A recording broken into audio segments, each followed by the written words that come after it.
Good morning students. आज अपन पढ़ने जा रहे हैं एमएससी फाइनल प्रैक्टिकल के topic study of museum specimen के अंतर्गत एम्फियोक्सस एनिमल, जो कि एक सिफिलोकोडेड एनिमल है। सबसे पहले अपन म्यूजियम स्पेसिमेन की स्टडी करते हैं तो सिस्टमेटिक पोजीशन उसकी देखते हैं।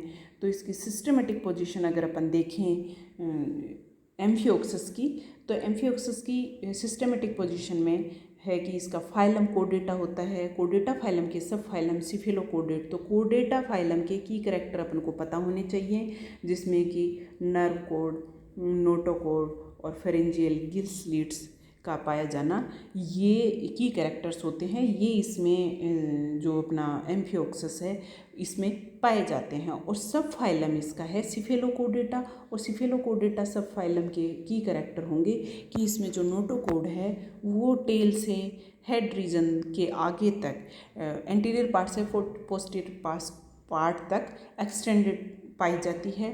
क्लास इसकी होती है लेप्टोकॉडी, एक सिंगल क्लास होती है सिफिलोकोडेटा में। फैमिली ब्रैंकियोस्टोमेटी, जो भी कि एक सिंगल फैमिली है पूरे सबफाइलम में। और जीनस इसका ब्रैंकियोस्टोमा होता है और एम्फियोक्सस भी कहते हैं। लेकिन इसका जो एक्सेप्टेड जोलॉजिकल नेम जब देखते हैं, साइंटिफिक नेम देखते हैं, तो उसमें इसमें इसका जीनस ब्रैंकियोस्टोमा ही जो है ये एक्सेप्टेड है, क्योंकि ब्रैंकियोस्टोमा जो जीनस है ये सबसे पहले दिया गया था 1834 में, और जो एम्फियोक्सस है ये 1836 में दिया गया था येरेल के द्वारा और वो कोस्टा के द्वारा। तो इसलिए प्रायोरिटी, लो ऑफ प्रायोरिटी के तहत ब्रैंकियोस्टोमा को एक्सेप्ट कर लिया गया। और अब ब्रैंकियोस्टोमा नाम इसका साइंटिफिक नेम है अकॉर्डिंग टू नॉर्म्स। और इसके बाद अपन जो भी म्यूजियम स्पेसिमेन होता है इसका डायग्राम और इसकी संरचना, एक्सटर्नल जो मॉर्फोलॉजी है वो अपन को पता होनी चाहिए। तो ये जो ब्रैंकियोस्टोमा है इसकी आकृति होती है वो भालाकार आकृति का होता है। और जो ब्रैंकियोस्टोमा है इसका एंटीरियर पार्ट है वो माउथ, एंटीरियर पार्ट पे माउथ पाया जाता है। और इसका माउथ होता है जो वेंट्रल साइड पे होता है, जिस पे ये टेंटेकल्स निकले हुए होते हैं। माउथ आगे फेरिंग्स में खुलता है और फेरिंग्स में फेरेंजियल गिल स्लिट्स पाई जाती हैं। और नोटोकोड जो डोर्सल साइड है इस पर एक नोटोकोड सपोर्टिंग रोड के रूप में पूरे एंटीरियर पार्ट से टेल रीजन तक पाई जाती है। उसके पीछे की तरफ ऊपर डोर्सल साइड पे डोर्सल होलो नर्व कोड इसमें पाई जाती है। और फेरिंग्स जो है वो एट्रियम में खुलती है। एट्रियम आगे चल के बॉडी से बाहर एट्रियोपोर के रूप में खुलता है। इसमें डोर्सल और वेंट्रल दोनों फिन पाए जाते हैं और कोडल फिन भी पाया जाता है। पोस्ट एनालिस में टेल पाई जाती है, जो कि खुद एक कोडेड कैरेक्टर है।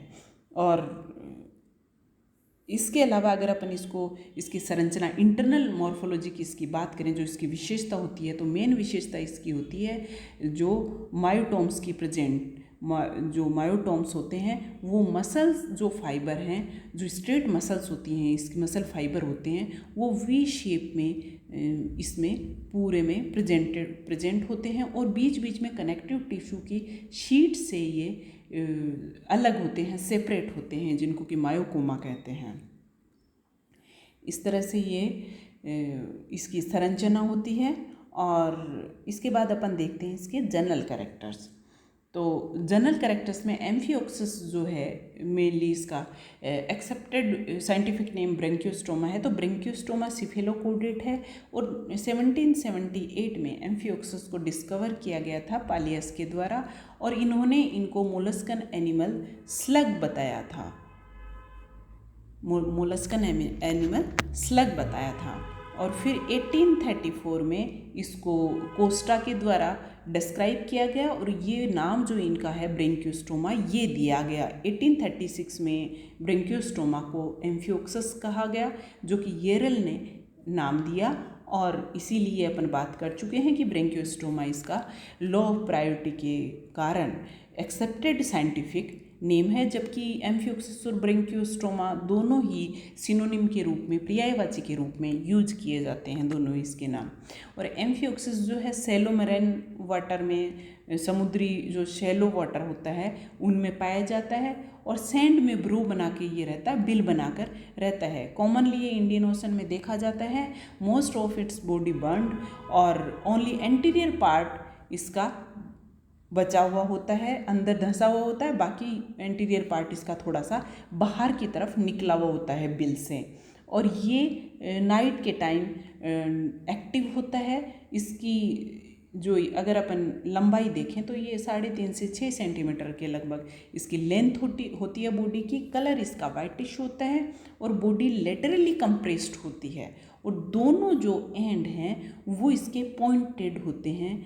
इसलिए इसको भालाकार आकृति होने के कारण लैंसलेट भी कहते हैं। लैंसलेट्स जो सिफेलोकोडेट एनिमल हैं उन्हें लैंसलेट्स ही कहते हैं, क्योंकि इनकी बॉडी की आकृति भालाकार होती है, लैंसलेट की जैसे होती है। स्पिंडल शेप्ड बॉडी इसकी यूजफुल होती है ब्रोइंग, बिल खोदने और स्विमिंग के लिए।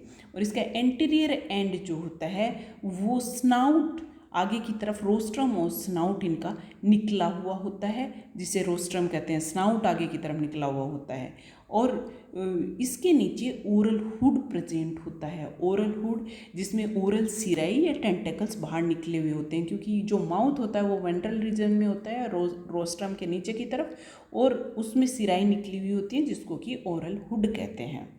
और बॉडी इसकी जो होती है वो सिर्फ ट्रंक और टेल रीजन में ही, जिसमें शॉर्ट टेल पाई जाती है और ट्रंक 2 भागों में बंटी हुई होती है। इसमें हेड एब्सेंट होता है, सिर्फ इंटीरियर पार्ट होता है, अलग से हेड निकला हुआ नहीं होता, क्योंकि ब्रेन भी प्रेजेंट नहीं होता है। पूरी की पूरी नर्व कोड के रूप में ही होती है। डिफ्रेंशिएटेड ब्रेन इसमें नहीं होता है और हेड भी नहीं होता है। माउथ की वाइड ओपनिंग प्रेजेंट होती है एंटीरियर एंड पे। ओरल हुड पाया जाता है जिसमें 10 से 11 पेयर्स ऑफ बकल सिराई इसमें पाई जाती हैं। और ये जो वाटर की प्योरिटी है इसको बकल सिराई के द्वारा टेस्ट करता है। और oral hood cup like vestibule में बंद होता है, एनक्लोज्ड होता है। इसकी बॉडी का जो टूथ हेड पार्ट होता है बॉडी का वो ट्रायंगुलर सेक्शन के रूप में होता है, और लास्ट जो बॉडी का है वो ओवल सेक्शन होता है इसका।